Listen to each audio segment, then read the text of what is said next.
Brothers లో ఆషాఢం KG sale మళ్ళీ మొదలైంది. మరెన్నో క్రేజీ ఆఫర్స్ ఖైదీ చేయండి ఆర్ఎస్ బ్రదర్స్.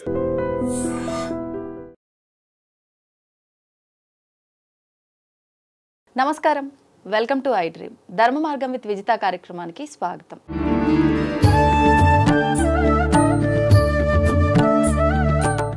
ప్రస్తుతం మనతో పాటు ఉన్నారు శ్రీ శ్రీ శ్రీ ఆనంద శివకామేశ్వరి ఆశ్రమ వ్యవస్థాపకులు శివకామేశ్వరి ఆనందమయ్య అమ్మగారు. ఇప్పుడు వారితో మాట్లాడి మరిన్ని విషయాలు తెలుసుకునే ప్రయత్నం చేద్దాం.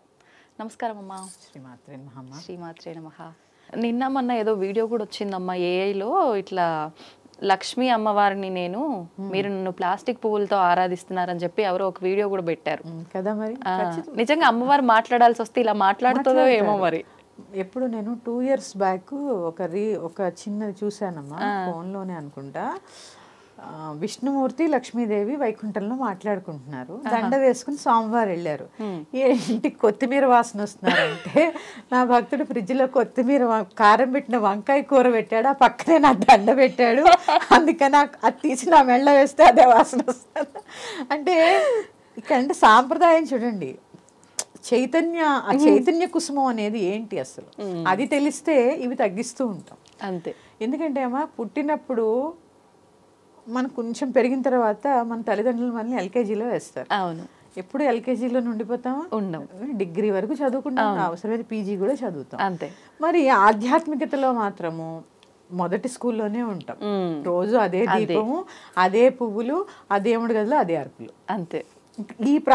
ఈ విద్యలోనే ఉంటాం. దీని నుంచి ఎదగడానికి ప్రయత్నం చేయం. ఏం చేయాలంటారమ్మా? అంటే ఎదగడం అంటే ఏంటి ఉద్దేశం? ఇక్కడ అసలు విగ్రహారాధన ఎందుకు అనేది తెలిస్తే ఆ ఎదగడం ఏంటో అర్థమవుతుంది. అసలు ఈ పూజలన్నీ ఎందుకు పెట్టారో అప్పుడు అర్థమవుతుంది.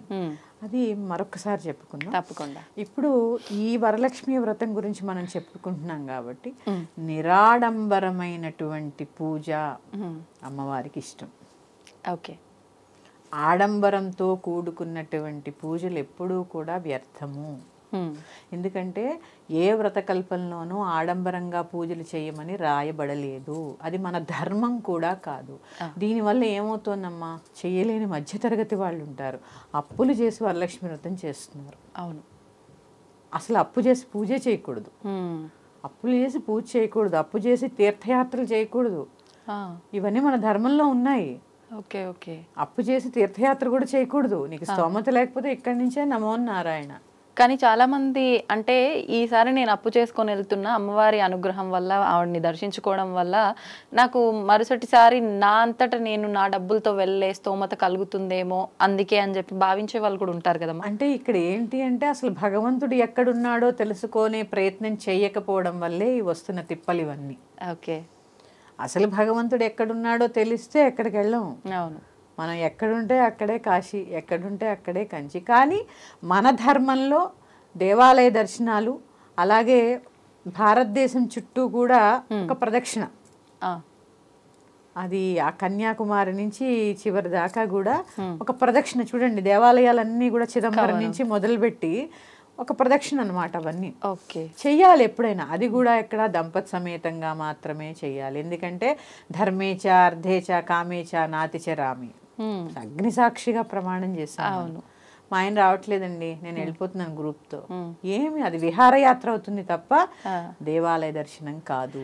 కొన్ని సందర్భాల్లో అమ్మ ఒకరే వెళ్లాల్సి వస్తే వాళ్ళకి సంబంధించిన వస్త్రం ఏదైనా తీసుకొని వెళ్తే వారు వచ్చినంతటి పుణ్యం అంటారు. ఇది ఎలా తీసుకోవచ్చు? పూజ వరకు ఏదన్నా ఎప్పుడైనా కన్సిడర్ చేయొచ్చు. కొన్ని నోముల్లో, ఈ వరలక్ష్మి వ్రతము ఇలాంటి వాటిల్లో ఇష్టకామ్యంతో చేసుకునే వాటికి పనికొస్తుంది తప్ప దేవాలయ దర్శనాలకు కానీ కొన్ని వ్రతాలకు కానీ పనికిరాదు. ఓకే ఓకే, పనికిరాదు. ఖచ్చితంగా దంపతి సమేతంగా సమయం ఉంటేనే చేసుకోవాలి, లేదంటే మానేయాల్సిందే. నేనున్నాను, మా వారు ఎక్కడికి రారు, నేను ఎక్కడికి వెళ్ళను, అంటే ఇంట్లోనే ఆ భగవంతుడిని అలా. ఎందుకంటే అమ్మా అసలు భగవంతుడు ఎక్కడున్నాడో తెలిస్తే ఎక్కడికి వెళ్ళాలనిపించదు. ఇది తెలుసుకునే ప్రయత్నం చేసినప్పుడు అసలు ఈ వ్రతాలు ఎందుకు పెట్టారు, మనం ఎందుకు చేస్తున్నాము, ఇవన్నీ కూడా అవగతం అవుతాయి. అందుకే అప్పుడేమవుతుంది, అసలు పూజ అనేది ఇదేదో టూర్ చేస్తూ ఉంటారు కదమ్మా, వరలక్ష్మి వ్రతం టూర్, పూజ టూర్, పూజ గది టూర్. అవును, లేకపోతే పూజ సామాన్ల టూర్. ఈ పూజ సామాన్ల టూర్ కూడా ఈ వరలక్ష్మి వ్రతానికి రిలేట్ అవుతుంది. మేము వరలక్ష్మి వ్రతం కోసం ఇన్ని ఇత్తడి సామాన్లు కొన్నాం, మీరు కొనండి అంటే ఏది ప్రమోట్ చేస్తున్నాం? అంటే ఇత్తడి సామాన్లు లేకపోతే అవుదా? అంటే మళ్ళీ ముందే చెప్తారు ఇది ప్రమోషన్ కాదు, నా ఇష్టంతో కొనుక్కున్నా, బాగున్నాయి, తక్కువలో ఉన్నాయి, మీకు ఉపయోగపడుతుందని చెప్తున్నా. అవన్నీ ఏం చేసుకుంటారు? ఇప్పుడు లాస్ట్ ఇయర్ కొంటారు, మళ్ళీ కొత్తది తెస్తారు, మళ్ళీ ఇదంతా ఎందుకు అసలు? వృధా అన్నమాట. ఎందుకంటే లక్ష్యం లేకపోతే లక్ష్మి నిలబడదమ్మా. అంత లక్ష్యం, అమ్మ పేరే లక్ష్మి, లక్ష్యంతో కూడుకున్నటువంటి లక్ష్మి. ఇప్పుడు అంటే వరాలు ఇచ్చే అమ్మవారు అంటే మనం ఏదైనా కోరుకుంటే మనకు ఆ కోరిక నెరవేరుస్తుంది కాబట్టి. కానీ కొన్ని సందర్భాల్లో కోరికలతో మనం పూజలు చేయకూడదు, మనం ఒక సంకల్పంతో మాత్రమే చెయ్యాలి అంటారు కదమ్మా. మనం ఎలా తీసుకోవాలి రెండిట్లో? మరి కొన్ని ఇష్టకామ్యంతో చేసేటటువంటి పూజలు ఉంటాయి, ఎందుకంటే మనం మానవులం. అవును, సంసారంలో ఎన్నో బాధలు ఉంటాయి, ఎన్నో ఉంటాయి. కొన్నైనా మరి అడగందైనా అమ్మైనా పెట్టదని కొన్ని అడగాలి, కొన్ని ఇలాంటి వాటికి అడగాలి. దేవాలయ దర్శనాలకు వెళ్ళినప్పుడు కానీ, జపతపాదులప్పుడు కానీ అడగవలసిన అవసరం లేదు. ఓకే, అంటే ఆ పరిణితి కూడా రావాలి రావాలి రావాలి. ఇప్పుడు ఒక్కటే విషయం అమ్మా, ఒక గుడికి వెళ్ళాం, దర్శనం చేసుకున్నాం, మళ్ళీ గుడికి వెళ్ళాలనిపిస్తుంది. అసలు ఎందుకు ఇలా అనిపిస్తోంది అని ఒక ఆలోచన మొదలు పెట్టినప్పుడు భగవంతుడు అంటే ఏంటో అర్థం అవుతుంది. ఒక కోరిక కోరుకున్నాం, వెళ్ళి అది తీరిపోయింది, మళ్ళీ మళ్ళీ కోరుకుంటాం, మళ్ళీ వెళ్తాం. అంటే ఇంక దీనికి కోరిక కోసమే భగవంతుడు నేను వెళ్ళటం అనే భావన ఏర్పడుతుంది. ఇదంతా ఏంటి అంటే అసలు భగవత్ తత్వం ఏంటి అనేది తెలుసుకోకపోవడం వల్ల వచ్చినటువంటి ముప్పనే చెప్పాలి. చూడండి, ఎక్కడో ఏదో ప్రదక్షిణ చేస్తే కోరిక తీరిపోతుంది అంటే వ్యయ ప్రయాసలు కోర్చి వేలు లక్షలు ఖర్చు పెట్టుకుని వచ్చి ప్రదక్షిణ చేసి వెళ్తూ ఉంటారు. అది వారి వారి నమ్మకం. కానీ ఎప్పుడూ అదేనా? ఒకసారి అంతే. ఒకసారి భగవంతుడికైనా ఒకసారే విన్నవించుకోవాలి, పదే పదే చెప్పవలసిన అవసరం. అంటే నిజంగా అది మీరన్నట్టుగా ఎప్పుడు అనేది కూడా తెలియాలి. ఇది నిజంగా నాకు అవసరము, ఇంకా తప్పదు, ఇది తప్ప నాకు దిక్కు లేదు అనే పరిస్థితుల్లో తప్ప అసలు అంతే చేయకూడదు. ఎప్పుడు ఏది అవసరమో, ఏ సమయానికి ఏది ఇస్తే నువ్వు బాగుంటావో తల్లిగా ఆవిడికి తెలుసు. అవును కదా. ఇప్పుడు చాక్లెట్ అస్తమానం ఇస్తే నీ పళ్ళు పుచ్చిపోతాయని అమ్మకి తెలీదా? అవును, అంతే కదా. అందుకని మనకి ఎప్పుడు ఏది కావాలో అమ్మకి తెలుసు. అలా ఈ వరలక్ష్మి వ్రతం కూడా నియమంతో సూర్యోదయాత్ పూర్వమే లేవడము, ఆ ఒక్కరోజైనా. ఎందుకంటే అమ్మ పూర్వం వ్రత కథల్లో చెప్పినట్టు ఇప్పుడు చాలామంది స్త్రీలు కూడా అందరూ ఉద్యోగం చేసేవాళ్ళు ఉన్నారు, నైట్ డ్యూటీ చేసేవాళ్ళు ఉన్నారు, ఉదయం లేవలేకపోవచ్చు. అవును, ఈ ట్రాఫిక్లో ప్రయాణంలో పిల్లల్ని చూసుకోవడం ఒక స్త్రీ పాత్ర చిన్న విషయం కాదు ఈ రోజుల్లో. అవును, ఎంత పరిగెడుతున్నామమ్మా బస్సులని, ప్రయాణాలని. కనీసం ఈ ఒక్క రోజైనా సూర్యోదయాత్ పూర్వమే లేచి, ఇప్పుడు డాక్టర్స్ ఉన్నారు, నర్సులు ఉన్నారు, వాళ్ళు చూడండి ఎప్పుడు పనిచేస్తూ ఉంటారు, కానీ వాళ్ళు వరలక్ష్మి వ్రతం చేసుకోవాలనుకుంటారు. ఆ సమయం కుదరకపోవచ్చు, లేటుగా లేవకుండా ఈ ఒక్కరోజైనా ఆ సూర్యోదయాత్ పూర్వమే లేచి ఇంటిని శుభ్రం చేసుకొని, ఇలాంటిది మనం చెప్పలేదనుకోండి భయపడిపోతున్నారమ్మా. పొద్దున్నే నిజంగా రోజు లేవాలా? ఇప్పుడు వాళ్ళు 3ంటికి వచ్చి 4:30కి ఎక్కడ లేస్తారు? అవును, 3ంటికనే కాదమ్మా, మనం 11, 12 వరకు ఇంటికి వెళ్ళినా కూడా డే అంతా వాళ్ళు చేసే వర్క్ లో చాలా అలసిపోతారు. అట్లా పడుకున్నా అది రిలాక్స్ అనిపించదు. పొద్దున్నే లేవాలంటే మళ్ళీ లేవాలి. స్త్రీ యొక్క ముఖ్య బాధ్యత ఏంటి? అందరి ఆకలి తీర్చడం, వంట చేయాలి, పిల్లలందరినీ చూసుకోవాలి, ఇంట్లో అందరినీ సమర్థించుకోవాలి, మళ్ళీ తన పనికి తను రావాలి. ఇప్పుడు మగవాళ్ళు అనుకోండి వెళ్ళిపోతారు, పిల్లలు స్కూల్ నుంచి వచ్చారో లేదో తనకే బాధ్యత, తిన్నారో లేదో తనకే బాధ్యత, అత్తమామల బాధ్యత, తల్లిదండ్రుల బాధ్యత, ఇన్ని రకాల వృత్తి బాధ్యత. తనే ఒక గృహలక్ష్మి కదా, అందుకే ఆవిడ గృహలక్ష్మి అన్నారు. ఆ గృహలక్ష్మి వరలక్ష్మి వ్రతం చేసుకునే రోజు ఆ ఒక్కరోజైనా సూర్యోదయాత్ పూర్వమే లేచి స్నానాది కార్యక్రమాలు ముగించుకుని ఇంటిని శుభ్రపరచుకుని, పూజా సమయం చాలా ఇంపార్టెంట్. ఏ సమయం అమ్మా? శుక్రవారం రోజు సింహలగ్నం ఉన్న సమయం.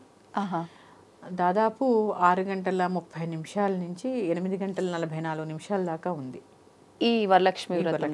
అంటే ప్రతి శుక్రవారం. సింహలగ్నంలో అమ్మవారికి పూజ చాలా ఇష్టం.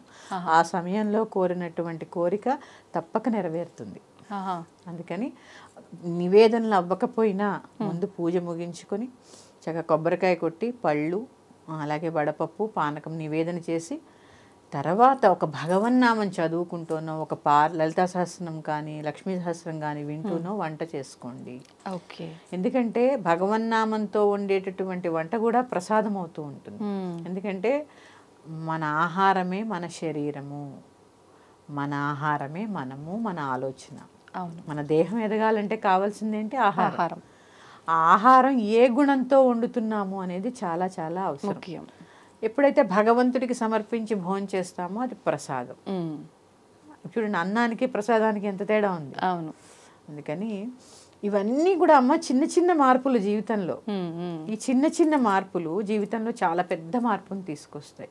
అంటే మన జీవితంలో ఉన్నటువంటి కొన్ని చీకట్లని పారద్రోలుతాయి. ఇవన్నీ కూడా చక్కటి మనశ్శాంతినిస్తాయి. దీనికి ఏమి లక్షలు వేలు ఖర్చు కావు, అవసరం లేదు. చిన్న మార్పు, అది ఎక్కడ రావాలి? ఇక్కడ రావాలి, అంతే, ఆలోచనలు రావాలి. అందుకని వరలక్ష్మీ వ్రతం అనేది చక్కగా ఉండండి. ఆ ఒక్కరోజైనా అలంకరణ చేసుకోండి. ఎందుకంటే చూడండి, స్త్రీమూర్తిని చూడగానే లక్ష్మీదేవిలా ఉన్నామమ్మా అంటారు. ఎందుకంటారు? తనే స్వయంగా లక్ష్మి కాబట్టి. గృహలక్ష్మి ఎంత అలంకరణ చేసుకుంటే అంత బాగుంటుంది. ఆ ఒక్కరోజైనా చక్కగా సమయం కేటాయించి, ఆ పూజ కూడా నైటీలో ఏవో వేసుకొని చేసుకోకుండా జడ అల్లుకోవాలమ్మా. జుట్టు విరబోసుకొని పూజ మాత్రం ఖచ్చితంగా చేయరాదు. దేవాలయ దర్శనం కానీ పూజ కానీ ఈ ముడి లేకుండా చేయకూడదు. అందుకే దీని శిఖాబంధనం అని దానికి ఒక మంత్రం కూడా ఉంటుంది. అంటే అమ్మ, ముడి అంటే వదిలేసి కొసన ముడేయటమైనా పర్వాలేదు, అల్లటమైనా పర్వాలేదా? పర్వాలేదు. ఈ కొసలు కింద కనిపించకూడదు పూజకి. ఇప్పుడు జడల్లుకొని కిందకు వదిలేసినప్పుడు ఆ కొసలు కూడా కనిపించద్దు, ముడేయాల్సిందే. శిఖాబంధనం అంటారు. అందుకే కాబోలు కొంతమంది పెద్దవాళ్ళు చిన్నగా అయినా సరే ముడేస్తారు. ఎందుకంటే చూడండి అమ్మా, భూమికి ఆకర్షణ శక్తి ఎక్కువ. ఏదున్నా గానీ లాగేస్తుంది. నువ్వు పూజ చేసినప్పుడు ఆ శక్తి అంతా మళ్ళీ తిరిగి వెళ్ళిపోతే ఎట్లా? అవును, కావాలి కదా. అందుకే దీన్ని ఎక్కడ బంధించాలి? శిఖలో బంధించాలి. ఓకే. అందుకే వీటికి చాలా చాలా ఇంపార్టెంట్ ఉంది. మరొకసారి మాట్లాడుకుందాం. ఈ వరలక్ష్మి వ్రత విధానం అనేది ఇది చాలా సింపుల్ గా శాస్త్రోక్తంగా ముత్తైదుకి వాయనం ఇచ్చి, మీకు స్తోమత ఉంటే ఒక చీర, రవికల గుడ్డ, అలాగే పూర్ణం బూరెలు వాయనం ఇస్తూ ఉంటారు. వాయనం ఇచ్చి ఎవరైనా భోజన సమయంలో బెల్లు కొడితే వారికి ఖచ్చితంగా భోజనం పెట్టండి. అది డెలివరీ బాయ్ అవ్వచ్చు, పాలిచ్చే వాళ్ళు అవ్వచ్చు, కూరగాయలు ఇచ్చే ఆఖరికి మన ఇంట్లో పనిచేసే వాళ్ళైనా సరే, డ్రైనేజ్ బాగు చేయడానికి వస్తూ ఉంటారు వాళ్ళు, రోడ్లు ఊడవడానికి. ఆ సమయంలో వచ్చిన వాళ్ళు నిజంగా నారాయణ స్వరూపులు వాళ్ళే. ఎందుకంటే భగవంతుడు ఏ రూపేణా వస్తారో మనకి తెలియలేదు. చక్కగా పిలిచి ఏవైతే వండుకున్నారో అవన్నీ వడ్డించి కడుపు నిండా భోజనం పెట్టి పంపించండి. ఓకే. ఇంకా ఉన్నాయమ్మా. ఇంకా ఏంటంటే తాంబూలాలు ఇస్తూ ఉంటాం కదా. తాంబూలాలు కవర్లో వేసి ఇవ్వకుండా, ఎందుకంటే అమ్మా ప్లాస్టిక్ కవర్లో వేసేస్తాం. తమలపాకులు, అరటిపళ్ళు, వక్కలు మనకి పని అయిపోవడం, ముందే ప్యాక్ చేసి పెట్టేస్తుంటారు. కానీ ఇలా పెట్టుకోవడం వల్ల అసలు తాంబూలం ఎలా అవ్వాలి? కొసలు అటువైపు ఉండాలి కదా, ఆ శక్తి మనకి రావాలి కదా. కనీసం తాంబూలం వరకైనా అట్లా ఇచ్చి నమస్కారం చేసి, అంటే తొడిమల్ వాళ్ళ సైడ్ పెట్టి కొసలు మన సైడ్ ఉండాలమ్మా? లేదమ్మా, కొసలు ఇచ్చే వాళ్ళ వైపే ఉండాలి. శక్తి కావాలి కదా. ఇప్పుడు భగవంతుడికి పూజ చేసినప్పుడు ఆ కొస మన వైపు ఉంటుంది అంటే భగవంతుడి ఎనర్జీ మనకు కావాలి. ఇలా చిన్న చిన్న మార్పులమ్మా. ఇవేమి పెద్ద శ్రమతో కూడుకున్నవి కూడా కాదు.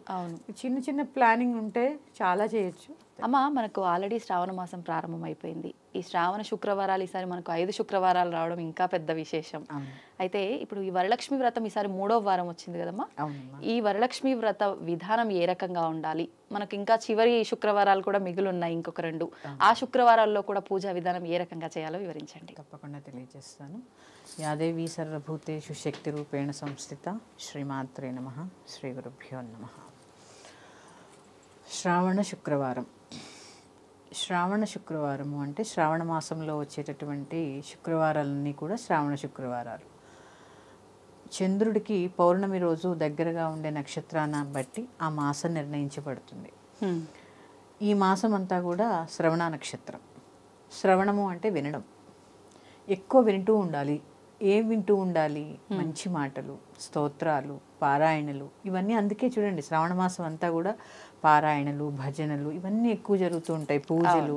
ఎందుకు అంటే ఈ మాసం అంతా శ్రవణం. ఒకళ్ళు వ్రతకథ చదువుతూ ఉంటే ఇంకొకళ్ళు వింటూ ఉంటారు. అందుకని శ్రవణానికి చాలా ప్రత్యేకత ఉన్నటువంటి మాసము శ్రావణ మాసం.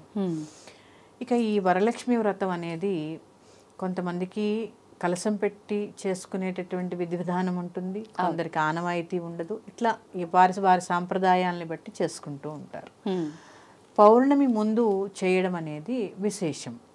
ఎందుకు అంటే పౌర్ణమి చంద్రుడు 16 కళ్ళతోటి ఉంటాడు. ఆ 16 కళ్ళతోటి అమ్మవారు కూడా షోడశ కళారూపిణి, 16 కళలతో ఉంటుంది. అలాగే అమ్మవారి యొక్క మహామంత్రం కూడా 16 అక్షరాలు. ఇలా చూసుకుంటే ఈ 16కి సంబంధించి చాలా ఆ సంఖ్య అమ్మవారికి చాలా ప్రీతి కలిగినది అనమాట. అందుకే చంద్ర కళలు కూడా 16. ఇవన్నీ కలిపి పౌర్ణమికి ముందు వచ్చేటటువంటి శుక్రవారం రోజు, పైగా క్షీరాబ్ది కన్యక ఆవిడ, చంద్రుడు ఆవిడకి సహోదరుడు. అందుకని ఆ చంద్రుడు మనకి కూడా అన్నదమ్ముల యొక్క సహకారం కూడా పూర్తిగా ఉండాలని ఇవన్నీ ఆలోచించే మనకి పౌర్ణమి ముందు శుక్రవారం రోజు ఈ యొక్క వరలక్ష్మి వ్రతం చేసుకోవాలనేటటువంటి నియమం వచ్చింది. ఈ నియమము మామూలుగా మనకి కల్పోక్త ప్రకారము చూడండి, ఏ వ్రత కథ మనం మొదలుపెట్టినా సత్యనారాయణ వ్రతకల్పం కానీ, ఈ వరలక్ష్మి కానీ, వినాయక వ్రతకల్పం కానీ ఏదైనా సరే కల్పోక్త ప్రకారము అని చెప్పడం జరుగుతుంది. కల్పోక్త ప్రకారము అంటే ఏంటి? ఋషులు మునులు ఒకదాన్ని దర్శించి మన కోసం, సామాన్య మానవుల కోసం వేసినటువంటి రాజముద్ర పేరే కల్పోక్త ప్రకారము. కల్పోక్త ప్రకారం అంటే కల్పించి రాసింది కాదు, దాని రాజముద్ర అన్నమాట. అందులో ఎలా ఇలానే చెయ్యాలి అని ఒక డిజైన్ చేయబడే విధానం అనుకోవచ్చు, దాన్నే కల్పోక్త ప్రకారము అంటారు. అందులో విధి విధానం ఎలా ఉంటే అది అలాగే చేయాలి. ఉదాహరణకి సత్యనారాయణ వ్రతం తీసుకోండి, 5 అధ్యాయాలు చదువుతాము, 5 అధ్యాయాలకి కొబ్బరికాయలు కొడతాము, అలాగే హారతి కర్పూరం ఇస్తూ ఉంటాము, నీరాజనం ఇస్తూ ఉంటాము. ఇదంతా అందులో చెప్పినటువంటి విధి విధానం. అలాగే మనకి ఈ వరలక్ష్మి వ్రతానికి వచ్చేసరికి ఒక విధి విధానం ఉంది. ఏంటి ఆ విధి విధానము? మన పోకడ ఎటు వెళ్తోంది, కరెక్ట్ గానే ఆచరిస్తున్నామా లేదా?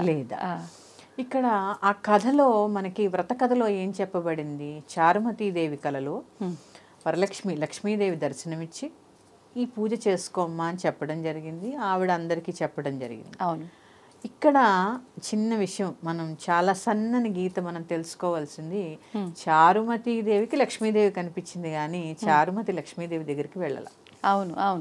మరి ఎందుకు కనిపించింది? లక్ష్మీదేవి ఆవిడకి ఎందుకు కనిపించింది? ఏదైనా అంటే ఉండాలి కదా పర్పస్ కదా. ఎక్కడ కనిపించింది, ఎందుకు కనిపించింది? అసలు లక్ష్మి అంటే ఏంటి? లక్ష్మి అంటే కేవలం ధనమా? కాదు కదా.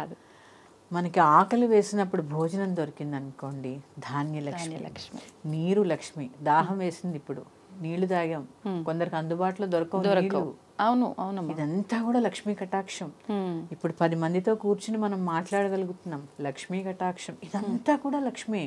లక్ష్మి అంటే ఏంటి అంటే వీక్షిస్తూ ఉండేది, మనని చూస్తూ ఉండేది. ఆవిడ స్థితికారిణి. విష్ణుమూర్తి కూడా స్థితికారకుడు కదా, లక్ష్మీదేవి కూడా స్థితికారిణి. అంటే మన మనగడకి ఆవిడ ఎప్పుడూ మనకి తోడుగా ఉండేటటువంటిది, ఎల్లప్పుడూ మనల్ని వీక్షిస్తేటటువంటిది.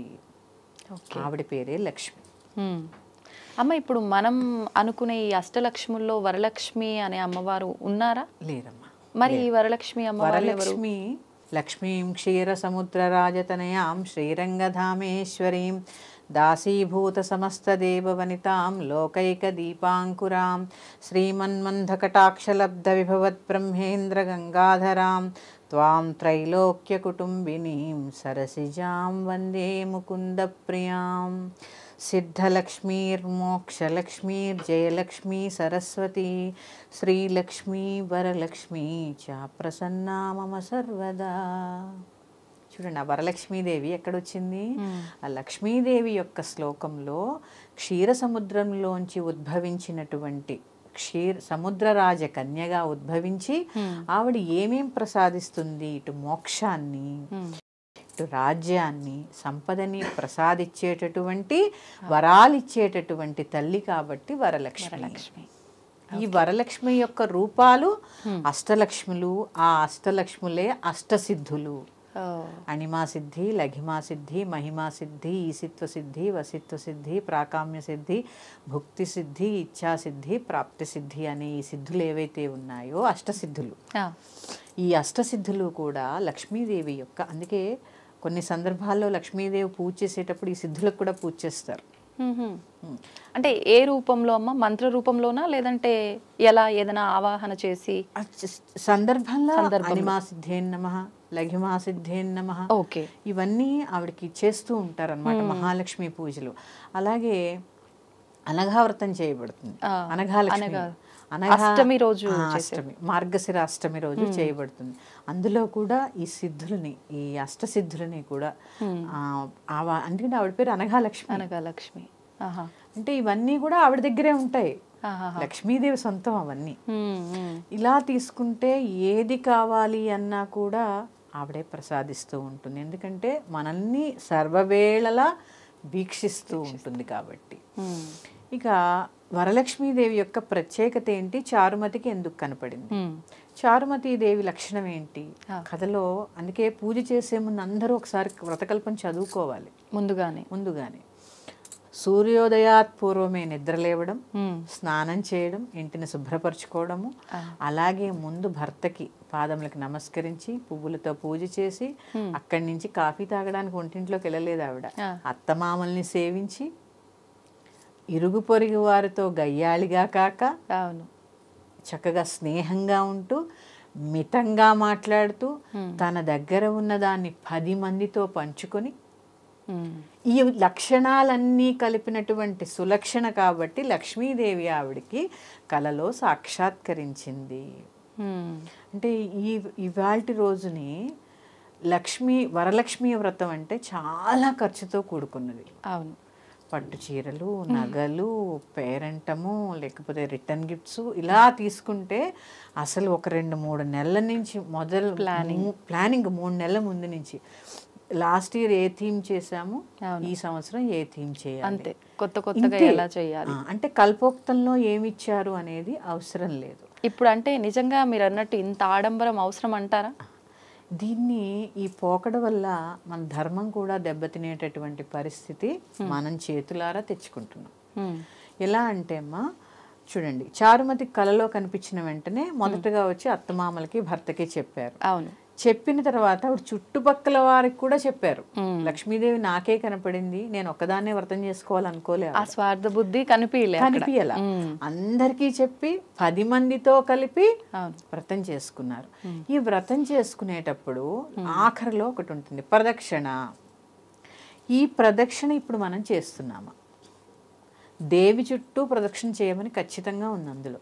వరలక్ష్మీదేవి చుట్టూ మొదటి ప్రదక్షిణ చేయగానే కాలికి గల్లు గల్లుమని పట్టీలు వచ్చాయని, రెండో ప్రదక్షిణకి బంగారు గాజులు వచ్చాయని, మూడో ప్రదక్షిణకి మొత్తం ఐశ్వర్యం అంతా అష్టైశ్వర్యాలు ప్రాప్తించాయని చెప్పడం జరిగింది. మనం ఏం చేస్తున్నాము, ఒక గోడకి పెట్టేస్తాము దాన్ని.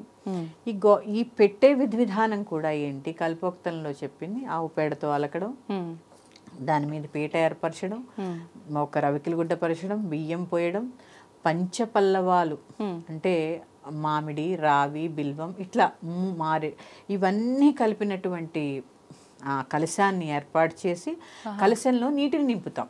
అవునా? ఈ నీటిలో ఎవరిని ఆవాహన చేస్తాము? వరుణదేవుణ్ణి ఆవాహన చేస్తాం. గంగే చేమనే చేవా గోదావరి సరస్వతి నర్మదే సింధు కావేరీ జలేస్మిన్ సన్నిధన్ కురు అని చెప్పి గంగను ఆవాహన చేసి కొబ్బరికాయ పెట్టి కలశాన్ని ఏర్పాటు చేస్తాం. ఈ కలశం ముందు అమ్మవారు ఉంటుంది, కలశం లోపల ఉండదు. కలశం లోపల వరుణదేవుడు ఉంటాడు. కానీ అందరము భావించేది అందులో అమ్మవారే ఉంటారు అని. కలశం ముందు భాగంలోనే ఇప్పుడు ఏ వ్రతం చేసుకున్నా అంతే అమ్మా, కలశంలో వరుణదేవుడిని ఆవాహన చేస్తారు, కలశం ముందే భగవంతుడు ఉంటాడు. కలశాన్ని ఆనుకుని భగవంతుడు ఉంటాడు. కానీ అమ్మ ఇప్పుడు కొన్ని ప్రాంతాల్లో కలశం లోపల బియ్యం పోసేవారు కూడా ఉన్నారు. అది కరెక్ట్ పద్ధతేనా మరి? అంటే ఇప్పుడు చూడండి, ఇవన్నీ కూడా పంచభూతాలే కదా. అవును, బియ్యం ఎక్కడి నుంచి వచ్చాయి? భూమిలో. నీరు, గాలి కొంతమంది ఖాళీగా పెడతారు, కొంతమంది అగ్ని కావాలంటే కర్పూరం వేస్తారు. ఆ కర్పూరం వేసినప్పుడు ఏమవుతుంది, ఆవిరైపోతూ ఉంటుంది కదా వేడికి. ఇదంతా కూడా ఏంటి, పంచభూతాలతో కూడినటువంటిది. నీకు ఏది ఇష్టమో అది నీ సాంప్రదాయాన్ని బట్టి, మీ ఇంటి సాంప్రదాయాన్ని బట్టి అక్కడ ఏది అలవాటు ఉంటే అది. కొంతమంది నీరు పోస్తారు, కొంతమంది మీరు అన్నట్టు బియ్యం పోస్తారు, కర్పూరం, పచ్చ కర్పూరం వేసే వాళ్ళు కూడా ఉన్నారు. ఇదంతా ఏంటి వారి వారి సాంప్రదాయాల్ని బట్టి, ప్రాంతీయ ఆచారము, వాళ్ళ ఇంట్లో ఉండే ఆచారము అదంతా కూడా ఉంటుంది కదమ్మా. అలాగే ఇక్కడ పంచపల్లవాలు ఏర్పరచాలంటే మనకు ఉన్న, ఇప్పుడు మనం సిటీలో ఉంటాం, దొరకకపోవచ్చు.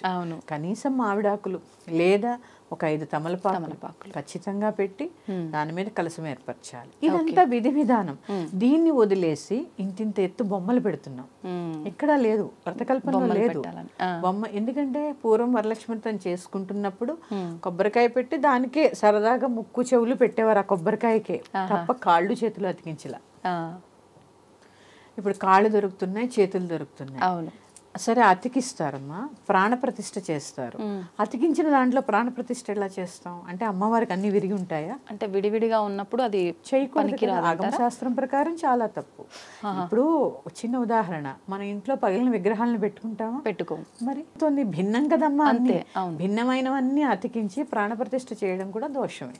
ఒకవేళ మీరన్నట్టుగా అలా ప్రాణప్రతిష్ఠ చేయడం అదంతా కాకుండా కలశ రూపంలో పెట్టి, ఫోటో రూపంలో పెట్టి, ఇది ఓన్లీ మనకు ఒక చూడడానికి అలా బాగుంటుంది కదా అలంకరించుకోవడం, అలా ఏమైనా చేసుకోవచ్చు? అవసరం లేదు. ఇక్కడ ఎందుకు అంటే అసలు కలశారాధన ఎందుకు? ఇప్పుడు గౌరీదేవి ఉందమ్మా, పసుపు ముద్ద చేస్తాం, అవును, రాతిలో పూజిస్తాం. మీకు చూసారో లేదో, రాతి గౌరీదేవి ఉంటుంది. అది ఆనవాయితీగా వంశపారంపర్యంగా మా అత్తగారు నాకు ఇచ్చారు. చిన్న గౌరీదేవి, చిన్న రాతి వినాయకుడు. ఇవాళ నా నుంచి నా పిల్లలకి అంటే గౌరీదేవిని రాతిలో మనము పూజిస్తున్నాము. అలాగే గణపతి ఉన్నాడు, మరి 4 చేతులు ఉంటాయి, తొండం ఉంటుంది, మూషిక ఉంటుంది. మరి పసుపులో ఎలా ఆరాధన చేస్తున్నాం అంటే ఇక్కడ ఏంటి అంటే భగవంతుడు నిరాకార స్వరూపుడు అని మనల్ని తెలుసుకోవడం కోసమే ఈ వ్రతాలన్నీ. ఆయనకి ఎక్కడుంది రూపం? ఎక్కడుంది? లేదు, మనం సృష్టించుకున్నదే. అంటే అలా అని అక్కడ లేనిది ఇక్కడ లేదు, ఇక్కడ లేనిది అక్కడ లేదు. మనకి ఎలా కావాలన్నా అలా కనపడతారు. కానీ ఇవన్నీ కూడా అక్కడ ఉన్నవే. ఎందుకంటే వారు భగవంతుడు. ఆకారం కావాలంటే దాల్చగలరు, లేకపోతే లేదు. కానీ నిరాకారం, ఏ ఆకారము లేదు. కావాలనుకున్న ఆకారము ఆయన ధరించగలడు. ఇది తెలియచెప్పడం కోసమే, భగవంతుడు నిరాకార స్వరూపుడు అని తెలియజెప్పడం కోసమే మనం ఈ విధి విధానాలన్నీ చేస్తూ ఉంటాం. మళ్ళీ దాన్ని వదిలేసి ప్రత్యేకించి బొమ్మలు పెట్టి అలంకరణలు చేసి ఇంతింత అవసరం లేదు. ఎందుకంటే అమ్మా పూజలో భక్తి అనేది చాలా అవసరం. అవునమ్మా, వాస్తవం. ఈ భక్తిలో ఇంకేమవుతుంది, ఇవన్నీ అలవాటు చేసుకుంటూ పోతే ఒక సంవత్సరం పెట్టలేని పరిస్థితి వచ్చినప్పుడు ఈ సంవత్సరం నేను పెట్టకపోతే ఏమన్నా అయిపోతుందేమో అని భయంలో ఉండిపోతాం. వాస్తవం. ఎందుకంటే మనకి సెంటిమెంట్స్ ఎక్కువ కదమ్మా, మనం హిందువులం కదా. అంటే ప్రతి సంవత్సరం బెటర్ గా చేయాలనుకుంటాం కానీ తగ్గుతుంది అంటే మీరు అన్నట్టుగా తీసుకోలేం కదా. ఎందుకంటే సెంటిమెంట్కి ముడేసిస్తూ ఉంటాను దాన్ని. ఇది తీస్తే ఏమైపోతుందో, అది తీస్తే ఏమైపోతుందో, ఇలా పెట్టుకుని అసలు అక్కర్లేని పెట్టడం ఎందుకు, ఈ సెంటిమెంట్గా మనం ఫీల్ అవ్వడం ఎందుకు. హాయిగా కలసం పెట్టుకోండి, దానికే చీర కట్టండి, దానికే చక్కగా దండ వేయండి, దానికే చక్కగా ఏది కావాలన్నా కలసానికే చేయొచ్చు. అంతే తప్ప ప్రత్యేకించి కాళ్ళు చేతులు అతికించడం అనేది చాలా తప్పు. అసలు ఎక్కడుంది? ఎవరిని పోషిస్తున్నాం మనం? దీనికి మళ్ళీ పెద్ద పెద్ద సెట్టింగ్స్, మళ్ళీ అలంకరణలు. పోని చైతన్య కుసుమాలు ఏమన్నా వేస్తున్నామా? లేదు. చైతన్యార్ఘ్య సమారాధ్య చైతన్య కుసుమ ప్రియ కదా అమ్మవారు. అవును, అన్ని ప్లాస్టిక్కే వెళ్ళాడు. అవును అవును. ఎందుకంటే మళ్ళీ వచ్చే సంవత్సరానికి పనికి రావాలి. మరి ఒక్క అంశంతో మీ ముందుకు వస్తాను. శ్రీమాత్రే నమః. స్వస్తి. ధన్యవాదాలు. తవ్వుతూనే శివలింగం సరే దాన్ని అట్లా కప్పేసేయండి, చూపించదండి. మూర్తి పూజ కాదు, సాక్షాత్ బ్రజేంద్ర నందన భగవాన్ ఉన్నారు మూర్తులు. ఏమీ ఆశించకుండా ఆరాధించే వాళ్ళు కూడా ఉన్నారా ప్రభుజీ? నిజమైన భక్తి అంటే మనకు తెలియదు కాబట్టి